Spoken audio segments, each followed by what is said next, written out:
¿Qué tal? Muy buenas. Bienvenidos otro jueves aquí a las 6 de la tarde a Las Cofradías en YouTube, a nuestro programa de la tarde. Y hoy, la semana pasada estuvimos en Sevilla hablando con Fernando Mañez de la galería Magassé Art Gallery y esta semana nos vamos a ir un poquito más lejos. Pero antes de presentaros al invitado, antes de contaros de qué va a ir hoy el programa, nos vamos a escuchar a Jaime Moreno con La Lanzada. ¡Empezamos!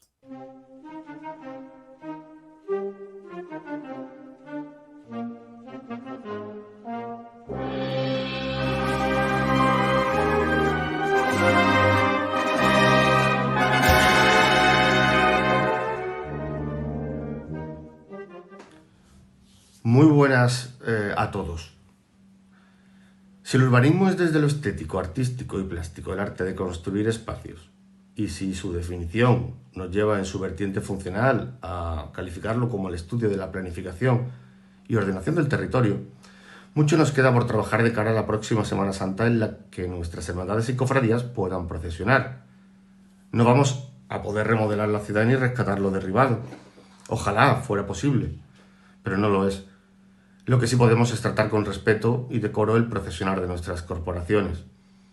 El recorrido oficial es un urbanismo efímero que en Málaga adquiere la categoría de improvisado, a pesar del continuo recordatorio de años de trabajo, estudio, investigación, análisis y puesta en marcha de un proyecto cuya gloria estética descansa en el inframundo de las vanidades más mundanas.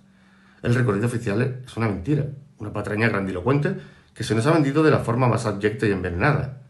Una pieza decisiva de la Semana Santa en la que han intervenido todos los poderes de esta ciudad, excepto el cofrade, que cuando lo hizo apareció como cordero degollado y mediatizado para dar beneplácito a la recepción de más limosnas en detrimento de nuestro procesionar. Si son las cofradías las que somos capaces de coger la bolsa de las 30 monedas, esto es para cerrar el negocio. Algunos diréis, ¿ahora? ¿Otra vez el recorrido oficial? Y yo os respondo, sí, ahora y otra vez. Estamos a tiempo de pedir madurez en la reflexión, de negar lo ridículo, de vaciar el sobrante, de elevar las aspiraciones y de proyectar la dignidad. Estamos aún a tiempo de que la Semana Santa renazca con la más absoluta capacidad de golpearnos con guante de seda en la impresión y en la memoria. Estamos todavía a tiempo de reconocer el infinito error que ha supuesto este desvarío de sillas arracimadas a cambio de dinero. Un sinsentido que no permite el paladeo de la conmemoración, que estropea, oscurece y deja a merced del temporal las voluntades de unos pocos que no representan al mundo de las cofradías. En este centenario no habría un mejor regalo por parte de la agrupación de cofradías para con todos los cofrades y con la ciudad que un replanteamiento serio del ordenamiento del recorrido, de un proyecto que estética y escenográficamente esté a la altura del acto al que están obligados a elevar, pero no con tribunas, sino con belleza, la poca que en esta ciudad aún puede aportar y por respeto a nuestra historia. Ahora que aún estamos a tiempo, le voy a pedir a los cofrades que soliciten lo que es un deseo de la gran mayoría, una renovación desde lo que había y para los cofrades, para los malagueños y para su Semana Santa. Venga, vamos a intentar que el 2019 quede en la memoria como un mal sueño. Tenemos que seguir apuntando, Jaime, sitios por los que vamos pasando en las cofradías. Empezamos por Granada, hemos pasado por Sevilla, hemos estado con Díaz Arnido, hemos estado con Sánchez de los Reyes, hemos pasado por muchas ciudades, por muchos sitios, por muchos estilos, pero lo de hoy ya es un poquito más exótico, ¿eh? Hemos peregrinado por muchos lugares, pero no tan lejos. No tan lejos. Y no en un sitio tan extraño. Tan extraño para nosotros culturalmente. Sí, y para la Semana Santa, ¿no? Eso es. Hay que decir que con nuestro invitado de hoy ya hablamos en nuestra etapa anterior en 7 Televisión. Creo que llegamos a tener una charla con él también, lógicamente, desde la distancia. Y hoy nos vamos a ir a Bahrein, una isla muy cerquita de la península arábiga, y nos vamos a ir a hablar con alguien que puede estar en Bahrein, pero el apellido malagueño no te lo quita nadie. Edu, buenas noches, buenas tardes. Hola, buenas ¿Cuántas tardes. horas tenemos de diferencia? Una nada más, ¿no? Una ahora mismo solo. Buenas tardes a los dos. Y muchas gracias por siempre dedicarle un hueco a la arquitectura y a las cofradías, que se agradece. Bueno, sí, siempre es un placer, Eduardo, siempre. A Eduardo lo conocemos en el mundo cofrade, lo conocen también y se le conoce en el mundo profesional de la arquitectura porque lleva, bueno, pues ya, yo creo que ya sí vas por más de una década dedicándote profesionalmente que llevamos cumpliendo años, Edu, más de una década dedicándote profesionalmente a la arquitectura. Conocemos los cofrades, proyectos tuyos como, entre otros, el de la Casa Hermandad del Descendimiento, por ejemplo, pero también tiene otra mucha y muy variada experiencia en el ámbito de la obra civil. No obstante, por eso, entre otras cosas, estás en Bahrein con la misma empresa con la que estabas trabajando aquí en Málaga, estás diversificando y ampliando. Y hoy, Jaime, ahora que hemos saludado ya a Eduardo, hoy vamos a hacer un recorrido arquitectónico e histórico, ¿no? Hoy vamos a hablar largo y tendido de Málaga.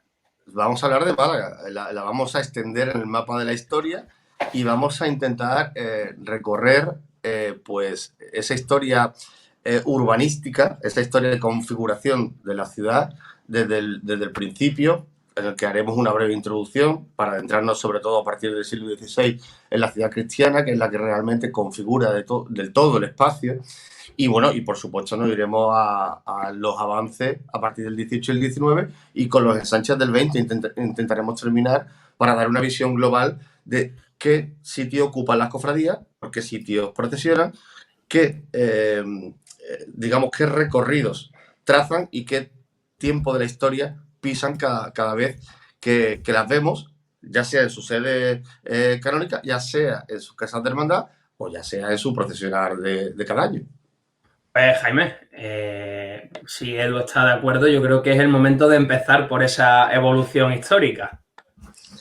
Pues podemos preguntarle a Eduardo para empezar que ese sustrato que conforma mucho tiempo, pero no evoluciona tanto, que puede ser la ciudad fenicia, la ciudad romana y luego incluso la visigoda y bizantina, donde más o menos queda todo configurado con extensiones, claro, como no puede ser de otra manera, en torno a la ladera de Gibralfaro, ¿no? En torno a ese encuentro de culturas que tenemos en Málaga, con la Alcazaba dominando, con el Teatro Romano abajo, y donde dos hermandades pues se encuentran allí situadas, que son las hermandades del Sepulcro de Estudiantes, y que tan importante e histórico es el enclave, ¿no?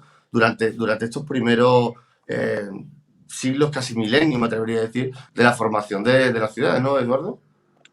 Sí, se habla siempre, cuando hablamos del urbanismo en Málaga, siempre empezamos a hablar de la ciudad musulmana, porque quizá el primer gran asentamiento, pero es verdad que la ciudad visigoda, incluso la fenicia, marca las directrices de la que conoceremos más adelante, o la ciudad que hemos venido a conocer hoy.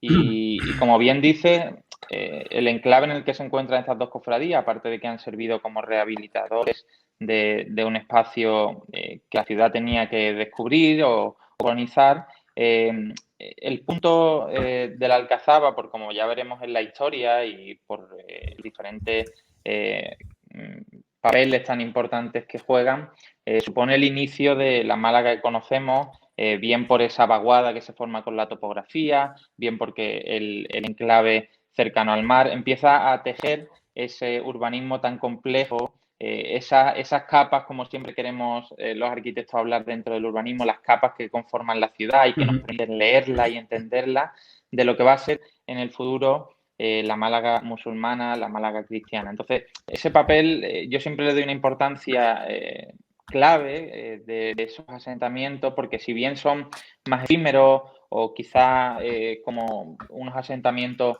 más periódicos, marcan muy el devenir del futuro de la ciudad. Claro, ese promontorio significa la toma de contacto de la civilización con la tierra, ¿no? Con Málaga, con nuestra tierra. Mirando al mar, hay que recordar que el mar casi pegaba directamente con lo que conocemos como la aduana. Su nombre no es gratuito, igual que la calle que la recorre por detrás, que es cortina de muelle, ¿no? Entonces, esa mirada al mar, que siempre ha permanecido, fue básica a la hora de configurar la ciudad en sus orígenes, ¿no? Claro, incluso, como bien dices, tenemos que un poco ver la ciudad en esas épocas con un prisma completamente diferente a la ciudad que entendemos hoy en día. No existía ni la Alameda, ni, bueno, por supuesto, ninguno de los ensanches que se producen posteriormente. Incluso tú has hablado perfectamente de la aduana, incluso también hablaría de Puerta del Mar, ¿no? Que también tiene un nombre muy simbólico de lo Claro. que era. Entonces, en Málaga se configuraban una serie de idiosincrasias, como era, evidentemente, la proximidad al mar y la topografía o ese enclave único que hacía que en las épocas en las que las civilizaciones eran mucho más nómadas, buscasen el generar un asentamiento que en otras ciudades llega mucho más tardío, ¿no? Entonces, de ahí la importancia. Hablamos de un enclave, Eduardo, donde allí se produce, digamos, casi el primer asentamiento fenicio, donde tenemos restos de muralla debajo del Museo Picasso, por ejemplo, donde luego llega Roma, que convierte la actual Alcazabilla en su avenida principal, y donde luego llega la ciudad musulmana, la ciudad islámica, que nos da un ejemplo perfecto de cómo se superponen esas capas y esas culturas, esos estratos, ¿no? de civilizaciones, ¿no? Yo creo que la ciudad musulmana, la Málaga musulmana, es el comienzo de lo que hoy entendemos. Es verdad que el musulmán vivía de una forma muy diferente, vivía de puertas hacia adentro, su templo sagrado era el hogar, su intimidad, pero sí había varios focos dentro de la ciudad musulmana que podemos establecer básicamente. Bueno, el Alcazaba era un foco visible que vuelve a usar el promontorio, pero voy sobre todo al templo Mezquita Jama, la mezquita principal que ocupa hoy en día la catedral. Voy también a lo que es la Alhóndiga, que entonces estaba en la Puerta del Mar que tú has referido antes, y voy a las atarazanas que nos quedan todavía, esa puerta de Nazarí, y donde los barcos llegaban para ser reparados y demás. ¿Cuánto queda de sustrato en nuestro peregrinar cofrade de esa Málaga musulmana? Pues mira, Y perdona, Eduardo, antes de que nos lo cuente, yo sí quiero resaltar el eje que me parece absolutamente musulmán, de cuando tú te asomas desde calle Granada, calle San Agustín, y ves la torre de la catedral, me parece que es un resto de urbanismo absolutamente islámico que nos ha quedado.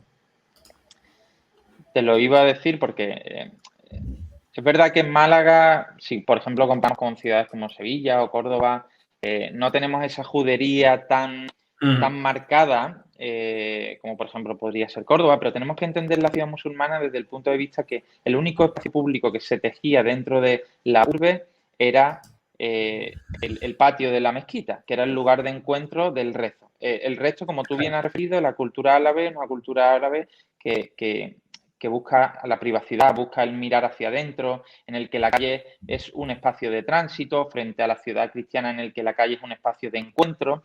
Entonces, la ciudad tiende a compactarse, tiende a ser incluso un urbanismo caótico, tejido a base de ir haciendo superposición.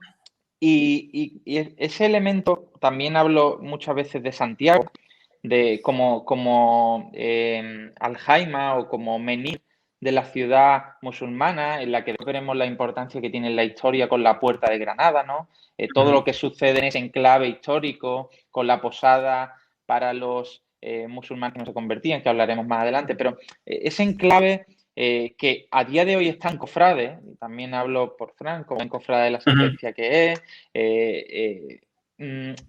las cofradías se han hecho dueños y señores de enclaves muy musulmanes y nos han dejado una costumbre que a los cofrades nos gusta, que es el recogimiento, el espacio recogido, el callejeo, la curva, y eso se lo debemos gracias a la ciudad musulmana. Eso iba a comentar en este momento, es decir, ellos tejían un urbanismo que a nosotros no es muy placentero para el procesionismo, ¿no? Pues ahí es donde encontramos los cofrades. Es verdad que sí, en Málaga también encontramos en la amplitud, en la Alameda, en la calle Larios, pero los cofrades nos gusta también el recogimiento, una esquina.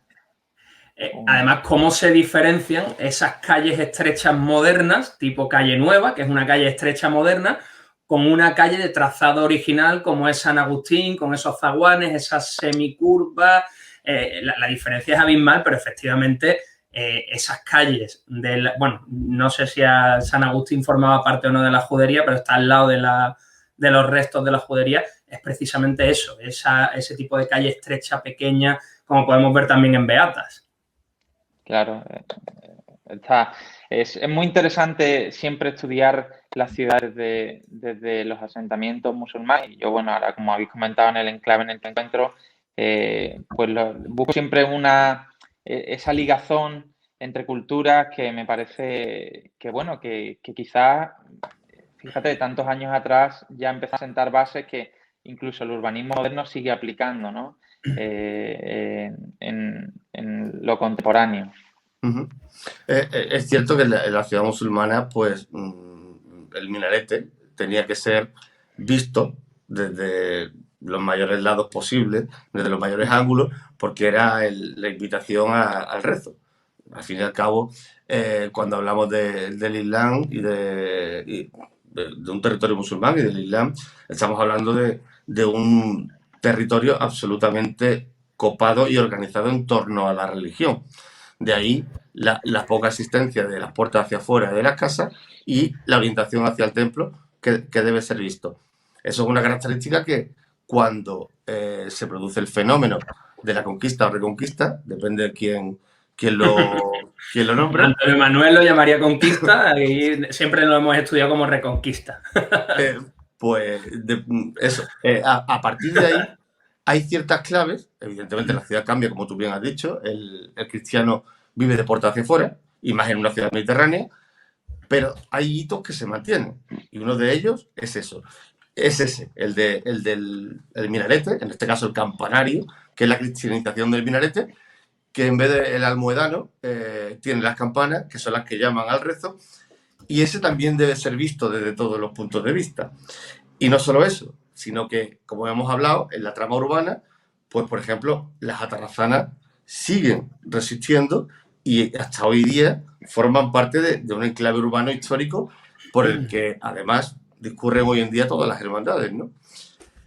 Esa ciudad nueva que se conforma en torno a la catedral, pues tiene una serie de parroquias o barrios donde se produce una verdadera división religiosa y administrativa al mismo tiempo. ¿Cómo se empieza a distribuir la ciudad y cómo empiezan a aparecer las cofradías en ese espacio? Sí, claro, hay que entender primero ese gran cambio de la ciudad musulmana, como habláis, la reconquista cristiana. Fíjate que tenemos que ponernos un poco los prismáticos, las gafas de aquella época, en la que se produce, le conquistas al enemigo una ciudad, tomas posesión de una ciudad del enemigo y respetas cierta parte de la ciudad, no todas, ¿no? Es decir, tenemos que entender o podemos entender que había muchas cosas válidas de la ciudad musulmana que el cristiano decide mantener.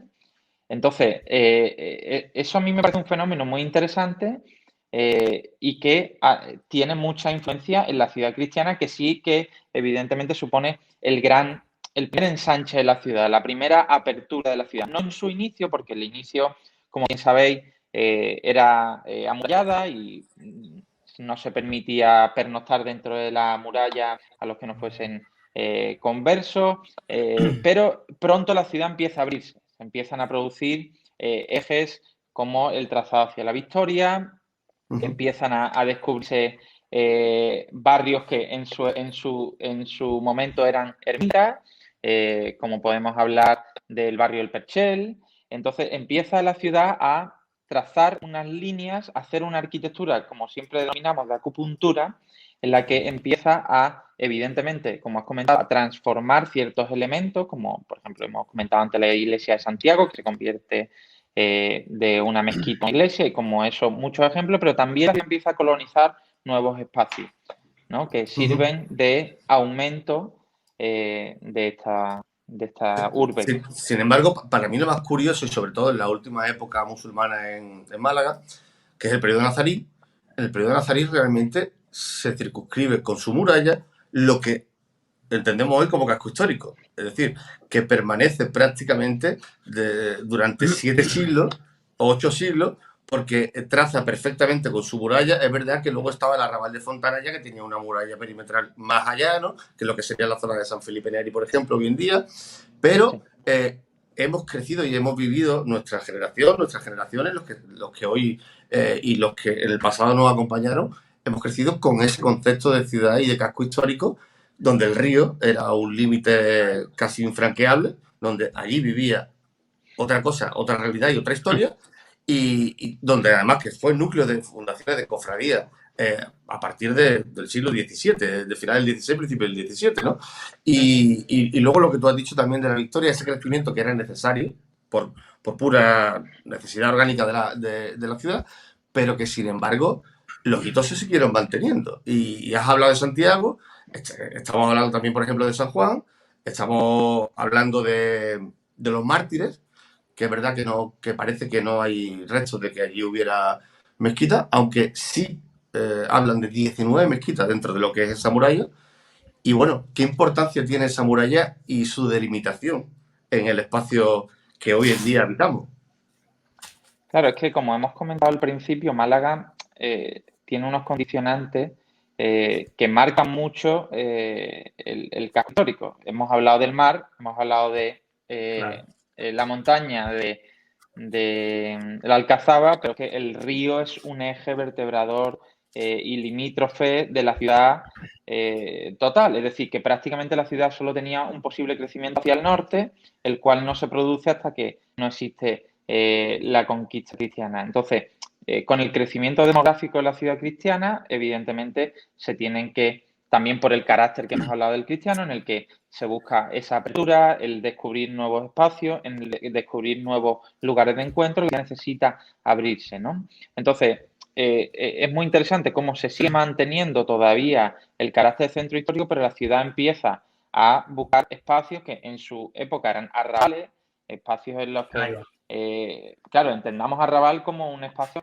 casi marginal, ¿no? Como un espacio en el que no era muy usual cruzar, ¿no? Y que, La periferia, ¿no?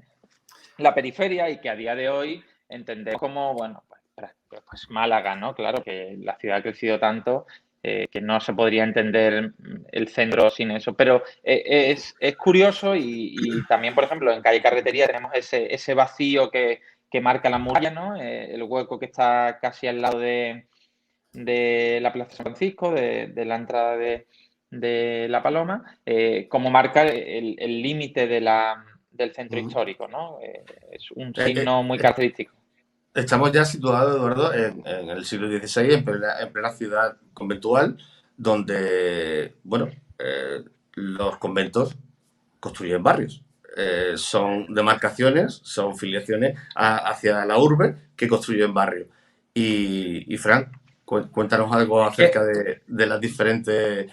Porque hoy en día, afortunadamente, aún mantenemos los nombres en algunos casos, ¿no? Exacto. Hay conventos que hoy son parking al aire libre, pero tenemos, bueno, pues esos conventos extramuros, como es el caso del convento de San Luis el Real, fuera de las murallas de Calle Carretería, pero claro, tenemos también los conventos de Santo Domingo, tenemos también ese desarrollo en la Trinidad, tenemos también el desarrollo capuchinos, efectivamente. Con lo cual, esos conventos que hoy mantienen el nombre en los barrios, incluso Teatino, que estaba tan lejos, se le llama así también por erróneamente los monjes pobladores de aquello, pero la importancia que tienen efectivamente esos conventos como gérmenes de asentamientos poblacionales que hoy seguimos teniendo. Bueno, y vayamos un poco más a nuestro terreno.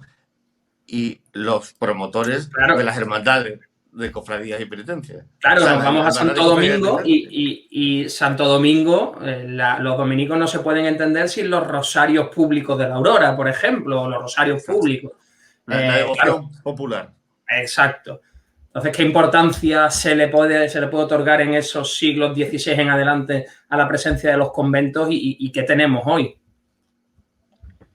Pues toda, es que se habla de la Málaga conventual, de de la época de la Málaga, que todavía no se producen los ensanches ni el tejido urbanístico que entendemos a día de hoy, y era ese trazado quizás más musulmán, pero lleno de conventos, ¿no? Y como tú bien comentas, incluso también haciendo una extrapolación a los poblados de colonización más tardíos, a través de la religión se producen crecimientos en la ciudad. Esto es una realidad, esto no es algo subjetivo, y evidentemente allá donde se producen conventos, donde se producen lugares de encuentro, teniendo en cuenta la importancia que tenía en esa época y el peso tan marcado que tenía en la sociedad la religión, forman lugares de encuentro donde se reúnen hermanos y donde surgen cofradías.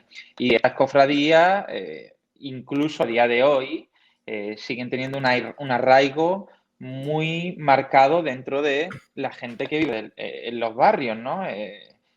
Pues gente que es de Capuchino, la gente que es del Perchel, se siente en el barrio y todo gira en torno a ese elemento que es la iglesia. Entonces, los conventos en Málaga supusieron un antes y un después en el crecimiento de la ciudad, y también, evidentemente, el germen de todas esas cofradías que afortunadamente tenemos hoy. En el 18, Jaime, bueno, tú ahora amplías un poquito más, pero claro, en el 18 lo que empezamos a ver es la expansión de la ciudad hacia San Andrés con su convento, hacia la Trinidad con su convento, hacia Capuchino, también hacia la Caleta, hacia la zona este, y nos encontramos, Jaime, con un crecimiento económico que luego en el 19 veremos con otros elementos y otros eventos históricos, pero es que en el 18 en Málaga empieza a cambiar todo. Sí, hay principalmente, yo creo que dos asuntos que son los causantes de la modificación de la ciudad. En primer lugar, tenemos el hecho del cambio de dinastía en la corona, porque los Borbones también entran como muy proteccionistas en cuanto a lo que es la ciudad y su forma de desenvolverse y su patrocinio en muchísimas obras públicas. La Iglesia sigue teniendo poder, no hay más que ver como el tema del acueducto de San Telmo en Málaga es vital para abastecer ese crecimiento que había tenido la ciudad y que había empezado a causar ciertas necesidades tan básicas como el agua. Pero claro, el 18 además es el siglo ilustrado, es el siglo de las luces. Y bueno, las cofradías viven ahí su último, digamos, estertor de oro, porque a partir de aquí todo va a empezar a cambiar, ¿no es así, Eduardo? Urbanísticamente, y por lo tanto va a afectar las cofradías. Ya llegaremos al 19 con las desamortizaciones, que será, digamos, el momento pues de finiquitar mucho de lo adquirido. Sí, incluso ahora, por ejemplo, que esta Semana Santa he tenido la oportunidad de leer mucho, ves como cofradías que estaban fundadas en cuestión de 2 o 3 años, ya participaban dentro de cortejos de procesión, ¿no? Entonces, hay un crecimiento y una expansión de las cofradías en esa época por el crecimiento de la propia ciudad, por el impulso, como tú bien comentas, del cambio de dinastía, que hace que se viva un momento de esplendor en las cofradías, ¿no? Y se produzca un crecimiento enorme que van conquistando esos espacios y van volviendo a tejer el urbanismo y sobre todo a conectar esos puntos que a día de hoy los vemos tan cercanos como por ejemplo era Capuchino, pero que en esa época no lo era tan cercano. Empieza a unir elementos a través incluso me atrevería a hablar de procesiones, ¿no? Como elemento efímero, pero que descubren lugares en la ciudad. Incluso a día de hoy nos pasa. ¿Quién no va a una calle en Semana Santa que no pisa el resto del año, ¿no? Entonces, o que encuentras a alguien que esta es calle de cofradía, ¿no? Entonces, tenemos que entender esa gran evolución muy rápida en muchos casos, como vemos imágenes incluso, bueno, pues de una calidad un poco quizás más cuestionable, pero hay una expansión enorme. el 18, que nos da paso al 19, en el 19 sí que se producen unas grandísimas modificaciones que van a afectar al urbanismo y a las cofradías de una forma decisiva, ¿no? Que es el hecho de las desamortizaciones, ¿no? Tanto de Mendizábal como de Madoz, como las tres que hay durante el siglo XIX.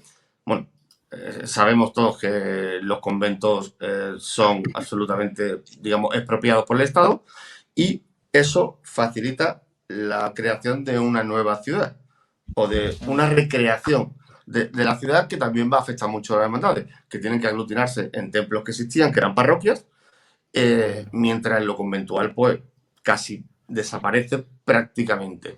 ¿Qué nos deja este urbanismo del 19 de cara a las cofradías? Porque va a ser el germen de lo que ya vamos a conocer nosotros en el siglo XX. Claro, que eso hay que añadirle un factor que sabe en todo esto, que es la revolución industrial, ¿no? Que trae también consigo la Málaga burguesa, la Málaga de la familia, las grandes expansiones, la Málaga bueno, todas esas elementos, esos vestigios que vemos en la ciudad, también muy marcados de la época industrial, y evidentemente la época industrial requiere otras escalas, ¿no? La ciudad requiere de otros medios, requiere de apertura, requiere de descubrir nuevos espacios. Y claro, ahí se producen, con la desamortización ambas, se produce una búsqueda de conquistar nuevos espacios en la ciudad, de volver a replantearse ciertos elementos.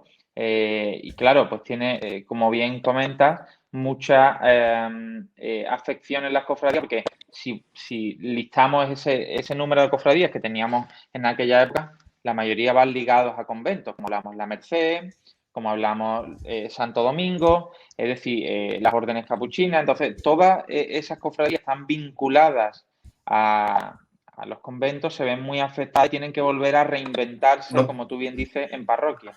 Te voy a decir, Eduardo, es que igual hay muchos malagueños que lo desconocen, pero es que la Plaza del Teatro y la Plaza de San Pedro de Alcántara era un convento. La Plaza de San Francisco se llama así porque era un convento. El convento de Santa Clara estaba entre Molina Lario y Duque de la Victoria, que llegaba casi a Santa María. Es decir, todo eso que se... Bueno, y me acuerdo ahora no me acuerdo cómo se llamaba el convento, pero los edificios de las casas de campo de la Plaza de Merced, la fachada norte, también era un convento que propició esa fachada norte de los edificios de las casas de campo, ¿no? Málaga era una ciudad conventual y pasó a ser una ciudad burguesa, pues casi de la noche a la mañana, ¿no?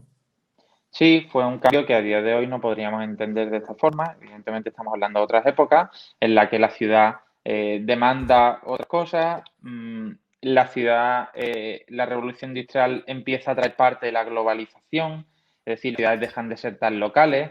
Málaga también tenía ese carácter más cosmopolita de costa, empieza a tener otros nuevos miras, empieza a entender que se están produciendo otras corrientes urbanísticas muy motivadas sobre todo pues en Londres, en Francia, que intenta aplicar con las características que Málaga tiene, que hemos hablado antes, ¿no? Málaga tiene unas características muy particulares que está muy marcada por la topografía, muy pegada al mar, ¿no? Entonces, esto hace que esa Málaga de conventos, tenemos que imaginarnos el centro histórico lleno de conventos, empieza a transformarse en la Málaga que empezamos a entender hoy. Te iba a decir, Jaime, que seguramente estuvieras hablando del convento de la Merced, pero no, estabas hablando del convento de Nuestra Señora de la Paz, que es todo ese solar. Correcto, que se quedó hacia calle La Victoria. Exacto. Ese era el nombre, el convento de la Paz. Eso es. Con el Hospital de la Paz, que también que es donde estaba la historia, que fue antes de la pensión, es decir, tiene toda una ligazón la Málaga conventual, no solo las cofradías, sino también desde el punto del Hospital de la Paz era un hospital para marginados, básicamente. Era un lazareto. Claro, qué curioso que además... Casi que solo conservamos su toponimia, pero... Claro, pero qué curioso que este convento se destruye, creo que en el 18 ya, o incluso un poco más tarde, pero qué curioso que precisamente en ese solar de la Astoria y del Victoria se encontraron hace relativamente poco restos de soldados de la Reconquista, es decir, de musulmanes y cristianos, sobre todo eran cristianos que estaban fuera de la muralla, enterrados y caídos en batalla. Que tiene todo esas capas de la ciudad, como hablábamos al principio, sobre los cadáveres de los guerreros cristianos se asentaban luego los conventos. Es curioso, esos conventos extramuros. Vámonos a seguir avanzando y vámonos a la Málaga de hoy, a la que conocemos hoy, aunque tenga su origen en el 19, que son esa importante L que se traza desde la calle Larios hacia la Alameda. Estamos hablando donde además en Semana Santa se desarrolla todo el espectáculo, todas las procesiones, el recorrido oficial, pero cómo cambia en esas dos vías la ciudad. Las cambia porque las sitúa en ese ámbito del urbanismo más moderno, que se separa de los recovecos, de las calles estrechas, y cambia radicalmente también incluso las condiciones sanitarias, la ventilación de la ciudad y la conformación tradicional de esa ciudad de callejuelas, Edu. Sí, es que tenemos que entender que donde tenemos el ayuntamiento hoy en día, bueno, pues es que eso es un ensanche de la ciudad, es que eso antes es un terreno ganado al mar. Y claro, quizás el urbanismo, sobre todo del centro histórico de Málaga, tiene su culmen en la apertura de Calle Lario, que supone, bueno, pues en su época un proyecto muy hervido de Strachan, que incluso curva las esquinas de los edificios, buscando esa amplitud, esa cono de visión que te atrae de la ciudad más de recovecos, más Y de permíteme, Eduardo, callejuelas. y esa circulación del aire Claro, Efectivamente. para ventilar los espacios, que era Claro, es que decisiva. era decisiva porque también ya estamos hablando de una época en la que el crecimiento demográfico en Málaga era bastante considerable, las familias crecían y la sanidad la salubridad se convierte en un problema fundamental, ¿no? En empezar a tener primeras redes de saneamiento.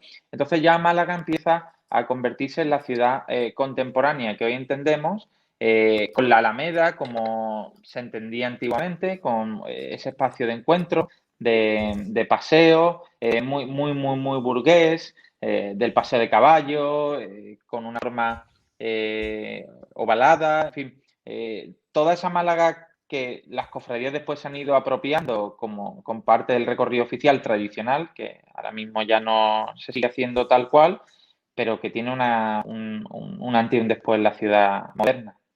Ahí Eduardo, esa Málaga burguesa que crea esos espacios, no hay más que ver que el Lario, que en principio iba a ser una obra municipal y al final lo asume un empresario, un constructor, porque el ayuntamiento no tiene fondos para eso.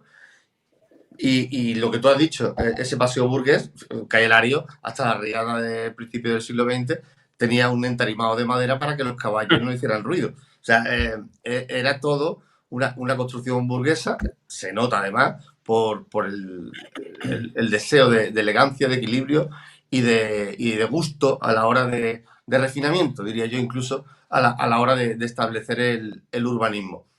Pero ahora nos metemos ya de lleno en las cofradías, porque en el siglo XIX no había realmente lo que conocemos hoy como recorrido oficial. Por la Alameda transitaban las hermandades que venían del Perchel porque no tenían más remedio que pasar por la Alameda. Pero a partir del principio del siglo XX, pues llega esa creación de la agrupación de cofradías, se originan los suntuosos desfiles procesionales y vamos a empezar, si te parece, por preguntarte si ese urbanismo responde a esa forma de procesionar. Es decir, la propuesta urbanística es la que condiciona a las hermandades para llegar a esa suntuosidad. Y no solo me atrevería a decir eso, me atrevería a decir incluso a la forma de entender, por ejemplo, los tronos que tenemos y la escala de los tronos que tenemos hoy en día. Claro. Es decir, ese urbanismo de espacios amplios, burgués, como bien comenta, muy ordenado, hace que las escalas de los tronos, que en el resto de ciudades de Andalucía no se da, se produzca en Málaga, ¿no? Entonces, el urbanismo es que es clave en el entender las cofradías que hoy vemos en la calle, ¿no? Entonces, cómo desde el urbanismo hemos influido en el procesional, cómo las cofradías han ido generando una evolución hacia ese urbanismo tan ensanchado. En todo esto también hay digamos, un punto y aparte, que son las directrices o directivas de Santos Olivera, del obispo Santos Olivera, en el año, a mediados de los 40, donde realmente no deja a las hermandades montar sus pasos, sus tronos dentro de las iglesias. Las hermandades salen fuera y surge el famoso tinglao, y a partir de ahí, pues en cierto modo también se pierde el volumen y la medida, aprovechando esos viales que habían sido diseñados no para el profesional, sino para otras cosas. Muchas veces se ha comentado en algunas tertulias o entre amigos, dice, hay ciudades que hacen los pasos para las calles y hay ciudades que hacen las calles para el trono. Hay de todo, ¿no? De todo.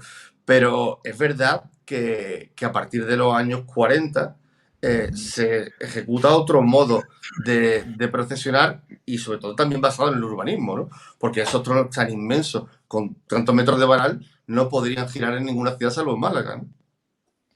Sí, es que ahí también creo que está, desde mi punto de vista, ese carácter único que tiene la Semana Santa de Málaga, la heterogeneidad que se presenta dentro del procesionar de Málaga, ¿no? En el que evidentemente encuentras lugares o cofradías o hermandades que siguen saliendo desde las iglesias en una escala quizás más acostumbrada, pero después se producen, como tú bien comentas, el hecho de salir de una iglesia, el salir de la parroquia y empezar a procesionar desde la calle, te da esa libertad de que tu primer lugar de salida ya no es un condicionante, porque tú, digamos, Claro. lo montas a tu antojo. Y de ahí ya No hay después nos límites. vienen las casas hermandades. Entonces, tú ya inventas y desafías un poco a la ciudad hasta los límites bueno, que muchas veces, sobre todo, por ejemplo, decimos, por aquí no pasa la esperanza, por decir alguno, ¿no? Pues pasa, ¿no? Entonces, la ciudad y las cofradías empiezan a retarse, como en un camino de ida y vuelta, para buscar esa escala que a día de hoy tenemos. Bueno, Jaime, si te parece, yo creo que va llegando el momento de acercarnos a la actualidad, a ese modelo del desarrollismo, ese cambio radical en el que Málaga como modelo de ciudad desaparece, si es que alguna vez lo tuvo a partir de aquel modelo burgués. Nos encontramos con la Málaga del pelotazo urbanístico, la Málaga que en los 90 firma la sentencia de muerte del Perchel, de la Coracha, que años antes había pasado por la piqueta toda la alza baja y la alza alta de la Alcazaba. La parte positiva, desde mi punto de vista, de que por lo menos Tenbury tomara el mando y el papel en su momento en la Alcazaba y la recuperara para la ciudad, pero todo eso luego nos ha ido llevando, pues eso, desaparición de la alza baja y la alza alta de la Alcazaba, adiós a la Coracha, adiós al Perchel, adiós a buena parte de la Trinidad. Nos encontramos con una ciudad que prácticamente parte de cero, Eduardo, y estamos hablando pues de los últimos 70 años, desde 1950 quizá en adelante, ¿no? Sí, Málaga pierde mucho de ese carácter quizá más puebleril que tenía de los barrios que habla. Bueno, ahí quizá habría dos corrientes, una más conservadora, bueno, podríamos decir que lo que se perdió también, si hablamos un poquito desde el punto de vista más arquitectónico, podríamos dudar un poquito de la calidad de ciertos asentamientos y Sí, claro. buscamos un poco el crecimiento de la ciudad en altura, si bien es verdad, pues por ejemplo con el ensanche de la Avenida Andalucía se produce mucha construcción, pues bueno, no diría de baja calidad, sino carente de alma, ¿no? O carente de espíritu, ¿no? Podría Esa decir, es la ¿no? clave, o sea, carente de Sí. identidad absolutamente. Incluso no solo en barrios quizás menos simbólicos de la ciudad, sino en barrios tan claros como por ejemplo la Malagueta, encontramos esto en prácticamente una densidad de población enorme, una densidad de construcción tremenda en altura y sí es verdad que nos falta esa identidad, y sobre todo creo que en esa Málaga de la expansión faltó un poco una visión o un carácter urbanístico, ¿no? Alguien que hiciera un plan Cerdá, alguien que tomase... Que lo había, que lo había. Sí, que lo había, pero bueno... Del propio Ildefonso, no... Por Pero eso... claro, los intereses creados son mucho mayores que las necesidades de una ciudad. Probablemente. De ahí, por ejemplo, que la abolición del plan de González Edo, anulado por el Supremo en el 64 y no restaurado hasta el pegó del 83, hiciera unas barrabasadas en la ciudad formidables en el sentido más peyorativo y más negativo de la palabra. Pero vamos a plantearnos en la ciudad actual, porque a partir de ahí lo que se procura es rescatar el casco histórico, el centro histórico, y vamos a dar el último salto, si te parece, Eduardo, hacia el recorrido oficial. Un recorrido oficial que se ha mantenido intacto, y hablo del recorrido oficial porque no deja de ser un urbanismo efímero que se establece para una actividad o una conmemoración de tanto peso en la ciudad de Málaga desde hace muchísimo tiempo como en la Semana Santa, ¿no? Muchísimos siglos, ¿no? Entonces, el eje que hemos tratado ya, la L esa que ha comentado Fran, Alameda Larios, bueno, pues se ha invertido primero el eje, ya no es sur-norte, sino norte-sur, y todo ha provocado cierta diáspora. Como urbanista, si quieres luego entramos en algunos pequeños detalles de terminar, ¿cómo lo ves así a priori? Primero tendría que decir que como arquitecto y como malagueño, no hay ningún momento en la ciudad del año que Málaga esté más bonita que en Semana Santa. Es decir, la ciudad, ese urbanismo que se transforma, ese decorado que es la ciudad, entiéndase decorado como trasfondo de las procesiones, para mí produce una gran transformación en la ciudad que evidentemente no se produce, bajo mi punto de vista, en ninguna otra época del año. Ha habido sobre esto mucho debate. Yo sí que podría decir que soy partidario y pienso que el antiguo recorrido oficial estaba caduco y necesitaba una revisión. Para mí tenía ya una fecha de caducidad. Pienso que la nueva propuesta intenta contentar a todos, pero no contenta a ninguno, ¿no? Entonces, creo que se busca colonizar nuevos espacios como, por ejemplo, la Plaza del Obispo. Quizás dar más sentido o más importancia a la catedral, que pues muchos cofradías ni siquiera pasaban de forma tangencial. Pero sí que soy partidario de que exista quizás un poquito más de consenso. Y yo creo que, por ejemplo, los arquitectos, que siempre somos gente incómoda, rebelde, que buscamos un poco una visión diferente, creo que, aunque se han hecho propuestas de forma independiente, creo que debería haber hecho un poquito más de falta de consenso o de apoyarnos, porque hay muchos arquitectos, se me viene a la cabeza incluso hermanos mayores que son arquitectos y que son cofrades y que estoy seguro que igual han regalado su tiempo para las cofradías, lo regalarían encantado por mejorar ese urbanismo para las cofradías, ¿no? Al final es que nos hemos encontrado con que al nuevo recorrido oficial se le ha ido aderezando de tecnicismos. Bueno, pues ya llegábamos a la broma de esa permeabilidad, etcétera.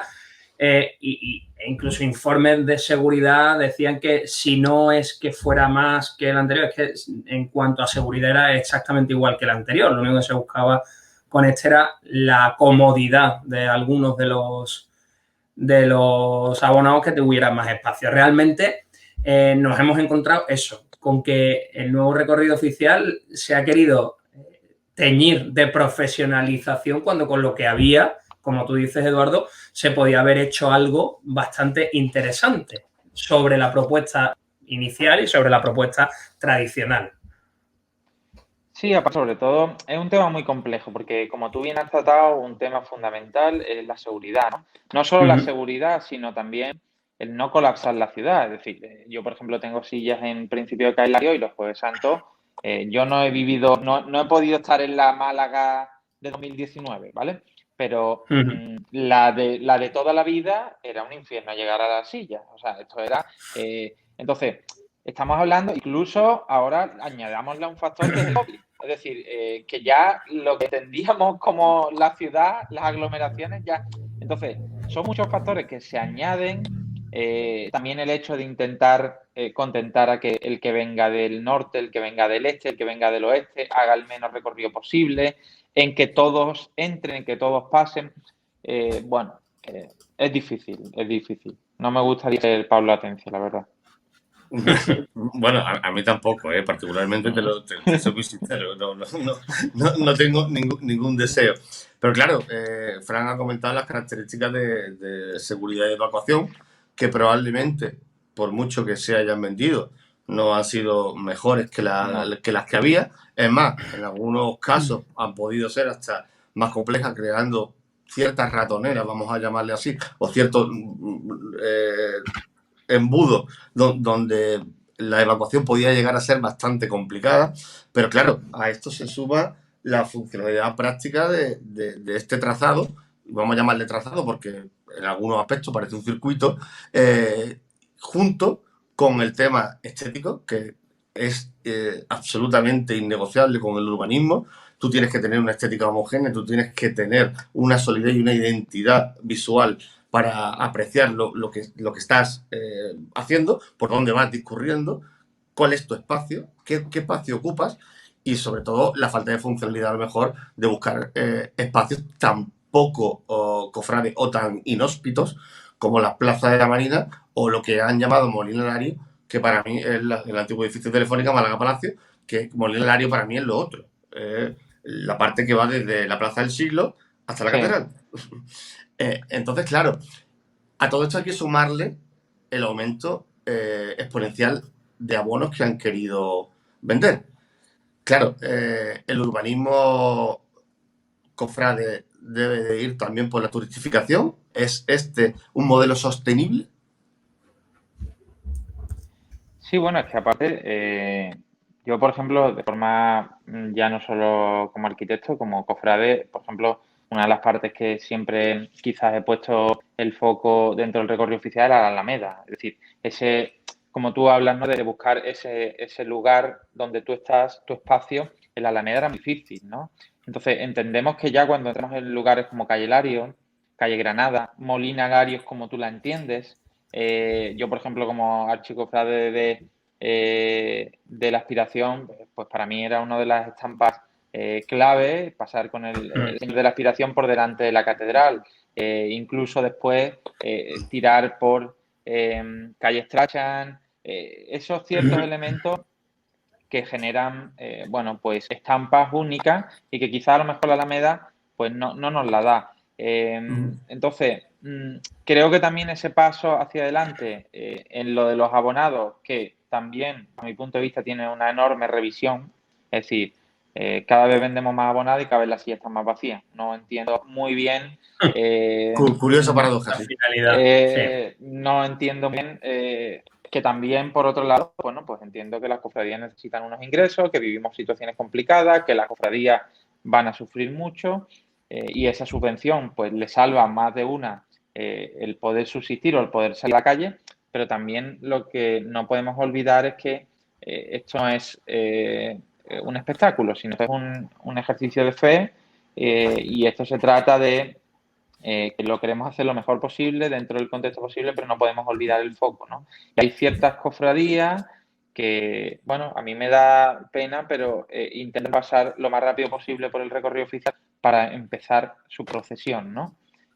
No voy a mencionar ninguna, pero todos las conocemos, ¿no? Entonces, creo que era el momento de encontrar, si bien no contentar a todos, pero encontrar ese espacio de la ciudad que, bajo mi punto de vista, era tan sencillo como comenzar el recorrido oficial por Calle Lario y acabarlo en el Málaga Palacio. Te hago la última por mi parte. Sí. es cierto, pero no solo algunas hermandades. En el 2019, que tú lo pudiste estar, te aseguro que todas tuvieron que correr mucho. Todas. Porque los tiempos de paso en un recorrido que se aumentaba en muchísimos metros fueron muy difíciles de cumplir. Por lo tanto, te digo que corrieron todas. Esta vez no solo fueron unas cuantas. Otra cosa, el eje vial Alameda me pareció que desde hace unos años, desde que quitaron los focos de la Rosaleda y estrecharon un poco el cauce, estuvo mucho mejor. La Alameda, al menos, tiene el parapeto de la arboleda y algo te arropa. Y ya por último, un eje que parecía que iba a funcionar muy bien, porque es un eje histórico, Martínez, por ejemplo, Tarazana, funcionó rematadamente mal. ¿A qué lo puedes achacar tú? Antes de que te responda Edu, si puede incluir, para terminar, cómo va a funcionar la nueva Alameda, porque estamos hablando de que en la próxima Semana Santa que haya procesiones vamos a tener una Alameda nueva y desconocida. O sea que con todo esto vamos a ir terminando, Edu. Pues mira, yo primero tengo que decir que la Semana Santa de 2019, como yo la vi desde la televisión, me pareció estupenda, ¿no? Es decir, desde el punto de vista... Los tiros de cámara es lo mejor que tuvo la Semana Santa. No, de verdad, y aquí os doy la enhorabuena porque sé que participasteis en ello, pero de verdad, fue una Semana Santa y yo, pues a través de las redes sociales, del WhatsApp, de los compañeros que estaban allí, empecé a darme cuenta de que las cosas no estaban funcionando bien. Y, por ejemplo, una de las grandes sorpresas fue Calle Martínez, pero porque yo creo que es que Calle Martínez nunca ha sido una calle cofrade y entonces también necesitamos nuestro tiempo. Necesitamos el tiempo de volver a conquistar esos lugares, ¿no? Yo, por ejemplo, que también soy hermano del Descendimiento, es una calle por la que siempre pasábamos, ¿no? También con la Expiración. Y son calles que realmente, por ejemplo, Calle Martínez no es comparable con Sánchez Lara para el Descendimiento. Es decir, hay un contraste y es una calle un poco que nos deja un poquito así desapacible. De nuevo, la Alameda, sí, se le mejora. Se le ha dado un cambio, como yo digo, un make-up, ¿no? Lo hemos maquillado, pero sigue siendo la Alameda. Es decir, la escala sigue estando. El arrope que te da Calle Lario, ese continuar de Calle Granada. Disculpa, Eduardo, un momento. Te lo ponía en oposición a la Plaza de la Marina, Nueva Molina Lario, que la Alameda por lo menos es más confortable. Sí, también, claro, es que es muy difícil encontrar, incluso en la escala de los tronos de Málaga, ese recogimiento dentro de la amplitud que tiene el urbanismo en esa parte, que hemos comentado antes, que eran los ensanches de la ciudad, los ensanches industriales, las alamedas, pensado para carruaje. Entonces, creo que hay que buscar un poquito más lugares como has comentado tú, Molinarario, que a mí me parece un lugar clave, incluso me atrevería a decir Calle Cister, como puntos muy malagueños que a todos nos identifica mucho, ¿no? Con el carácter del malagueño, ¿no?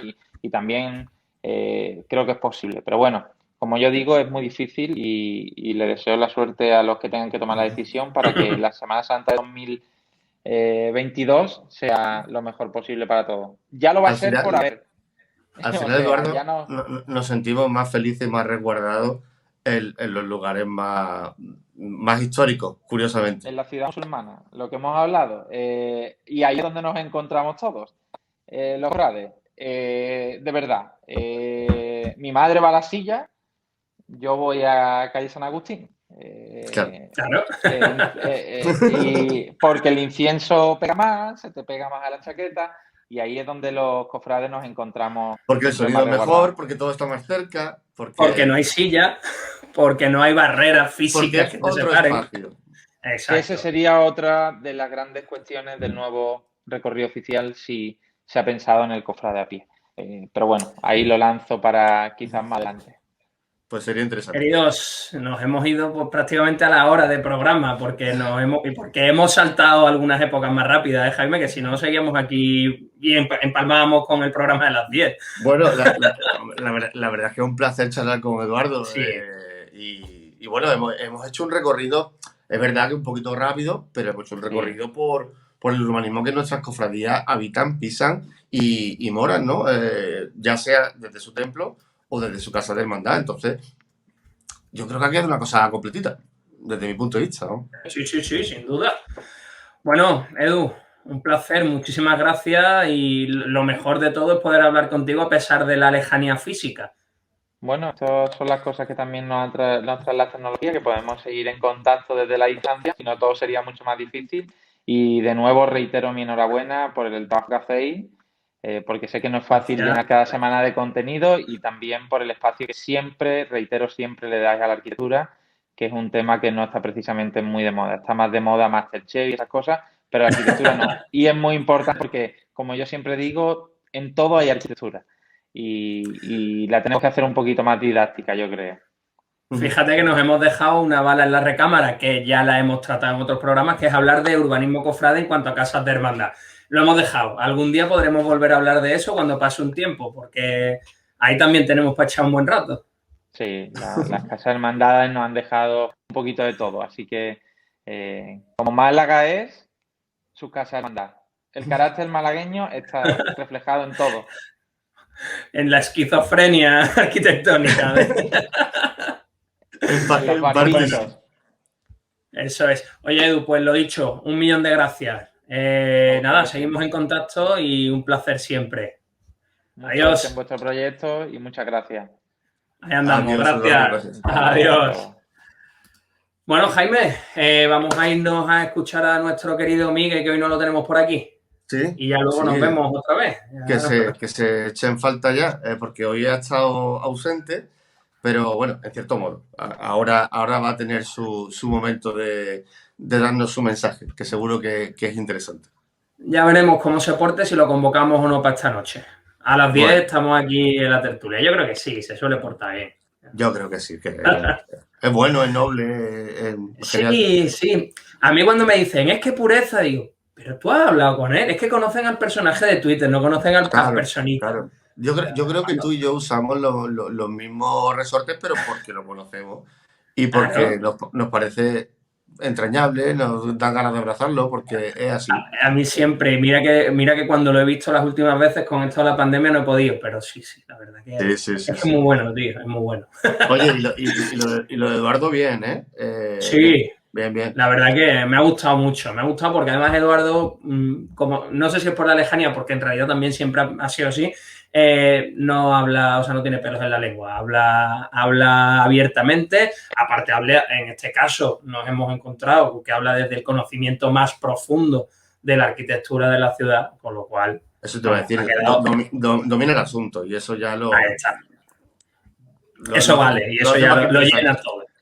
Me ha gustado una cosa porque dice, es complicado llenar todas las semanas de contenido, claro, porque en ocasiones hay que rellenar, pero en nuestro caso estamos llenando de contenido. Estamos ahí buscando las Bueno, vueltas para no repetirnos, para cambiar, para darle vueltas a todo lo que hay en el mundo de las cofradías, que es mucho, que ya a ver la si, semana si que le, viene, ¿qué hacemos? si le echamos un ojo al crono, hemos Sí, rebosado el contenido. sí, sí, sí, así que venga, vámonos. Miguel, te dejamos con tu columna. Nos vemos luego, Jaime. A Venga, las 10 chao, Fran. aquí de vuelta en las cofradías en YouTube. Hasta ahora.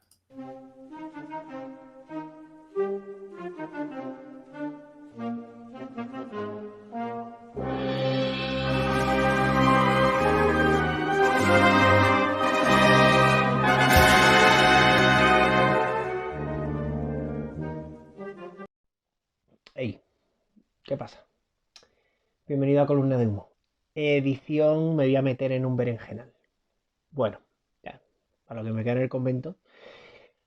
A ver, no se puede ser tan absolutamente fariseo, hipócrita o como queráis llamarlo, ¿eh? Es decir, no podéis ir los domingos a misa allí a daros la paz y después me vais proclamando por las redes ciertas cositas que manda huevo, ¿eh? O sea, después soy un plumero radical, un plumero de historias, no, todos somos hermanos, menos el negro este de mierda que viene a quitarme el trabajo y tenemos que echarlo. Estas cosas que después son las que defendéis, ¿eh? Que no penséis que porque ustedes voten en una cosa de repente tal, pero es que no sé. El otro día alguien lo dijo muy bien, pone, primero subes un Cristo, ¿no? Y después le deseas la muerte a alguien, ¿no? O te alegras que a alguien le desee la muerte. Es verdad que los cofrades estamos siempre en una eterna contradicción de pensamientos y de ideas que son la hostia, pero es que a veces rozamos patillas en algunos, ¿eh? Yo en ese aspecto tengo la conciencia tranquila. Rozáis patillas en cosas muy elementales, es decir, no se puede ser racista y cofrade, no se puede. Lo siento en el alma. No se puede ser un auténtico hijo de y cofrade, no se puede. Tú puedes tener más o menos cositas, pero no puede entrar en unos aspectos que es que yo me quedo flipado, tío. Y yo qué sé, cada uno con su historia. Pero bueno, aquí hemos venido a jugar, ¿no? Pues nada, juguemos. A la semana que viene.